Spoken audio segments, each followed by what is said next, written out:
Hello Africa, hello Madagascar, the SADC region. My name is livelihood. I am the head of the Disability Cluster of the Southern African Youth Forum. I'm greatly honored and privileged to participate in this forum, representing the young persons and being a voice of the youth with disabilities across the SADC region. It's unfortunate that I'm joining virtually, but there is no distance in the realm of technology. The theme for our cluster is Africa's Future, Assistive Technology, Inclusive Innovation, and the Pan-African Dream at Crossroads. Our dream in the Disability Cluster is to see every young person with disabilities accessing their fundamental human right, which is access to education. When you have education, you will be economically empowered and enjoy good health. This session is going to unfold firstly with a short documentary that just gives us an overview of a life of a person who has never had an opportunity to communicate simply because of lack of access to tools and the education. When the documentary ends, I will then share the recommendations from the documentary that will be incorporated into the declarations from the Disability Cluster. Thank you.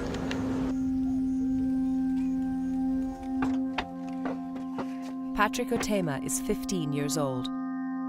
He was born deaf, but in this remote northern region, there are no schools for deaf children. In his whole life, Patrick's never had a conversation. Hello. Good? His father, Charles, looks after him. They are only able to communicate through very basic gestures. We've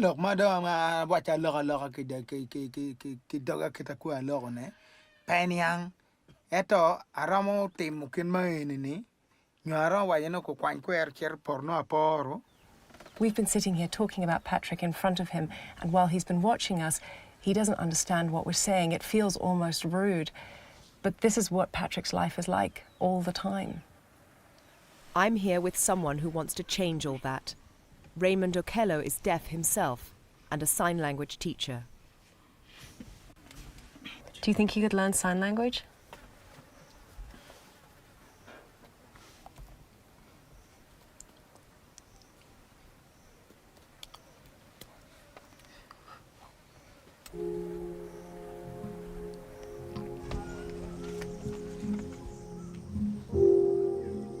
With the help of our sign language translator, Raymond explains that tomorrow he is starting the first sign language course ever set up here. He urges Charles to bring his son and transform his lonely life. This is pretty much Patrick's existence. His father gestures to him what he wants him to do, and when he's finished, he goes back to his hut to spend the rest of the day on his own.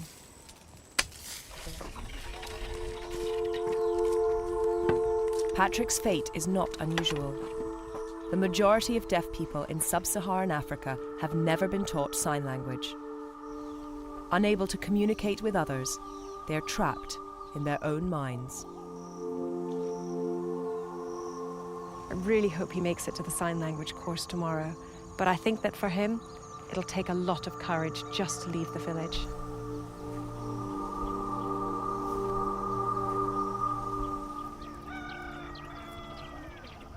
2% of Uganda's population is deaf, double the rate in the UK. This is because many people in Uganda become deaf after contracting common diseases like measles, mumps, and malaria.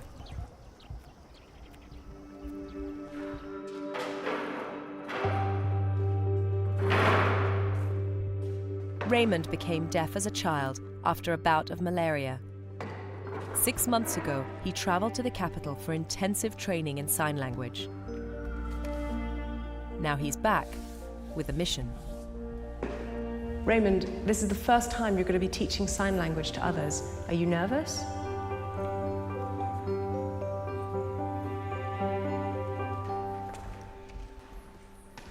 It's 2 o'clock. The first deaf students start turning up. And class begins. The course has already started, but Patrick hasn't turned up yet, and I'm worried that his father couldn't convince him to leave home.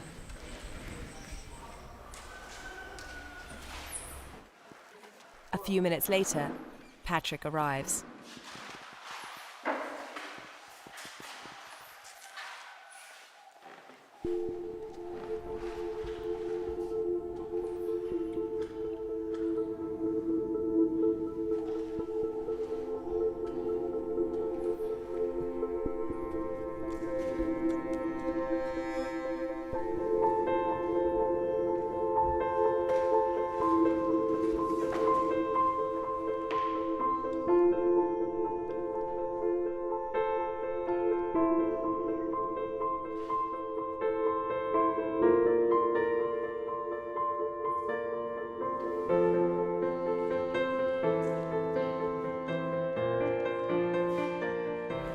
Patrick's transformation is amazing.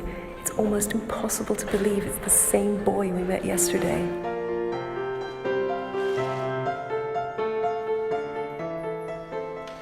New deaf students keep arriving. Many have walked miles to be here.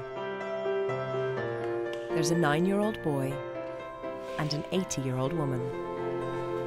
Everyone in the class is participating, and you can see how enthusiastic they are to be here.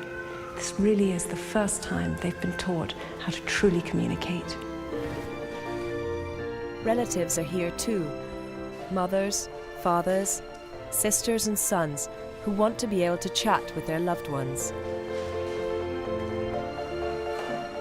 Before the end of the class, each new student goes to the front. The class votes on a new name for them. This is now Patrick's sign name, and he will use it for the rest of his life. He has just been baptized into a whole new world. Patrick did so well. How did you feel seeing him in the class?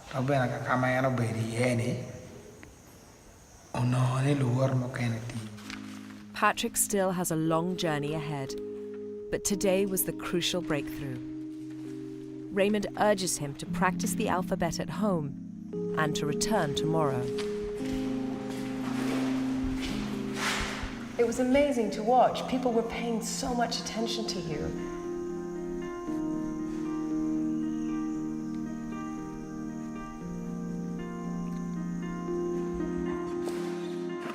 This course will last 3 months. After that, Raymond hopes to take his classes into even more remote areas.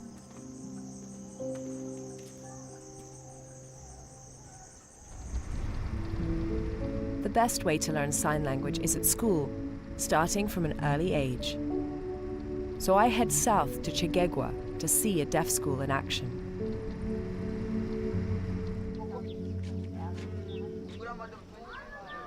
Most of the students here are boarders. They stay in that dormitory over there. This is the only primary school for deaf children in this whole region, and some of the kids come from homes up to 100 miles away.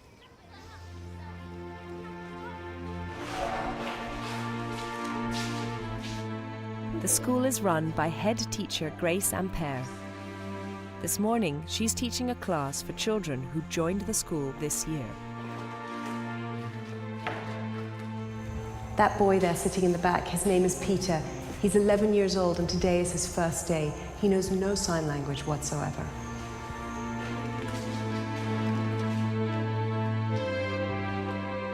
Grace says that most young new arrivals pick up sign language quickly. In a month, they have mastered the most important words. We feel very excited. The child may get a challenge, and because of lack of language, that child may stay there hiding. But when the child has the language, he's free. He's free, he's able to express himself or herself. There is no shyness. You see, even this one, he has some shyness. But after 1 month, that one will have disappeared. If you come here next year, he will have sensed it. He will have sensed it.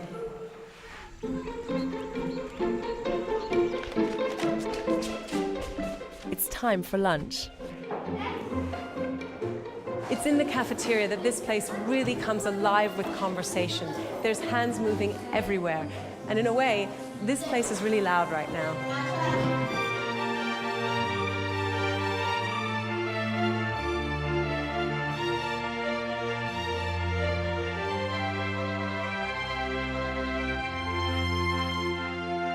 Kids are constantly teaching each other signs. The older ones take the younger ones under their wing. They even try to teach me some signs. These are the kids from Primary 7. They are all fluent in sign language because they have been studying here for many years. Jacqueline Mukamungu is 16 years old. Do you remember what it was like when you didn't have sign language?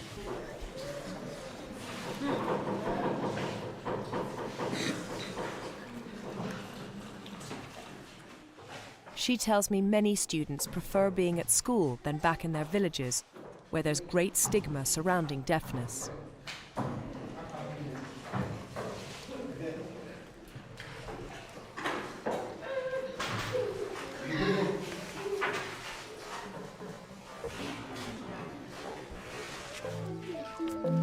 There are only 28 primary schools for deaf children in the whole country, which is why most miss out on learning sign language. In their communities, they are often called kasiru. It means a person who is mentally deficient and useless. The mistreatment of deaf children frequently starts in their own homes.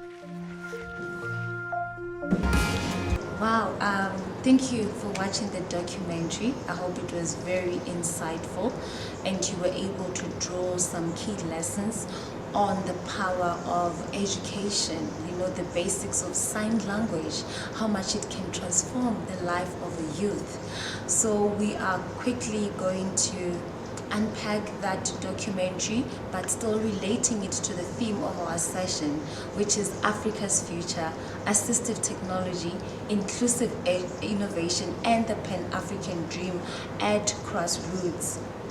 So this session is just not focused on youth who are deaf, but also it will incorporate youth who are blind.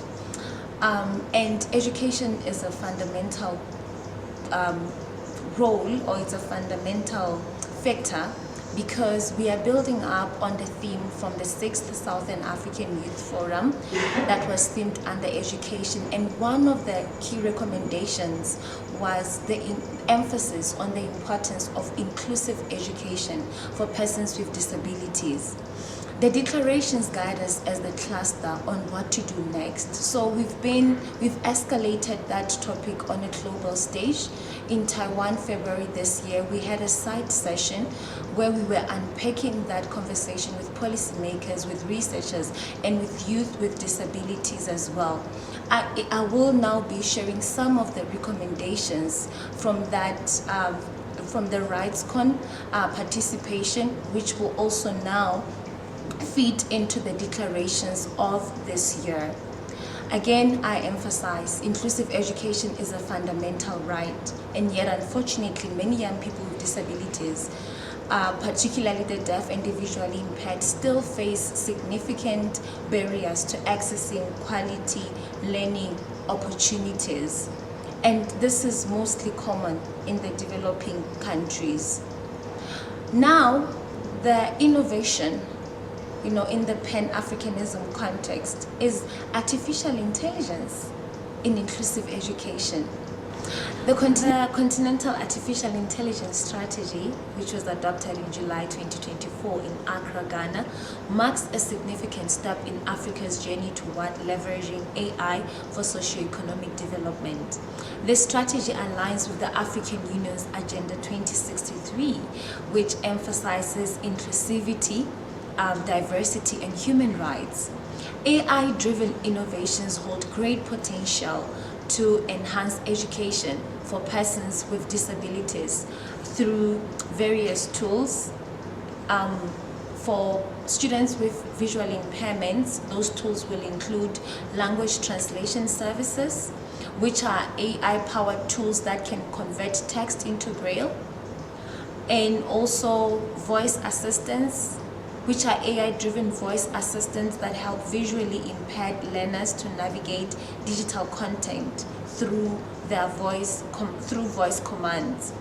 And then we also have digital text to Braille conversion, which enables real-time transcription of digital text into Braille, therefore making learning materials more accessible.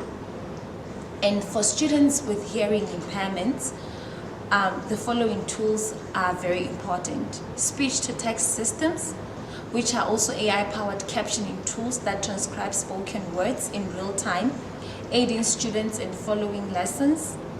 Then augmented reality applications as well, which are AI-driven AR tools, such as the OTA.